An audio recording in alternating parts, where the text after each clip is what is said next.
আপনারা জানেন ঝালকাঠি জেলা অত্যন্ত সুপ্রাচীন এবং ঐতিহ্যবাহী একটা জেলা। ঝালকাঠি জেলাকে দেশবাসী চিনে তার সুগন্ধা নদী ও রূপালী ইলিশের মাধ্যমে। তাকে পরিচয় লাভ করছে ভাসমান পেয়ারা বাগান, শীতল পাটির মাধ্যমে, কীর্তিবাসা জমিদার বাড়ির মাধ্যমে। ঝালকাঠিকে মানুষ আরও চিনে জীবনানন্দ দাশ এবং তার ধানসিঁড়ি নদীর মাধ্যমে, কবি কামিনী রায়ের আদর্শ ছেলের মাধ্যমে।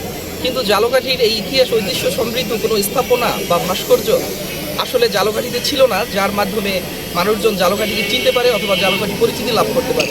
আমরা যে জায়গাটায় দাঁড়িয়েছি এই জায়গাটা আমাদের ঝালকাঠি শহরের প্রবেশদ্বার এবং এই মহাসড়ক ঘিরে আমাদের ঝালকাঠি, পিরোজপুর, বাগেরহাট, খুলনা এবং অন্যান্য জেলার শত শত গাড়ি এবং হাজারো লোকজন প্রতিদিন যাতায়াত করে। কিন্তু এই প্রবেশমুখটার নাম ছিল পেট্রোল পাম্প মোড়, কিন্তু এ দিয়ে বোঝা যেত না যে আসলে এটা ঝালকাঠি।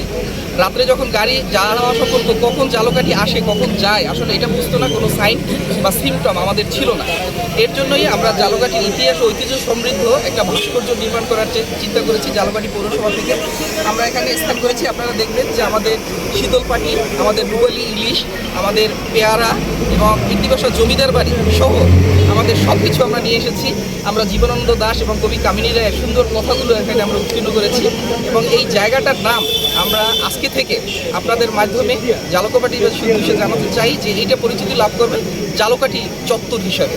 এই চত্বরে আসলে আমরা এখানে বাচ্চাদের এবং বিকেলে বা রাত্রে সময় কাটানোর জন্য আমরা একটু সুসজ্জিত করেছি, সামান্য একটু চেষ্টা করেছি, কয়েকটা বেঞ্চি দিয়েছি, আর রাত্রে আলোর ব্যবস্থা করেছি।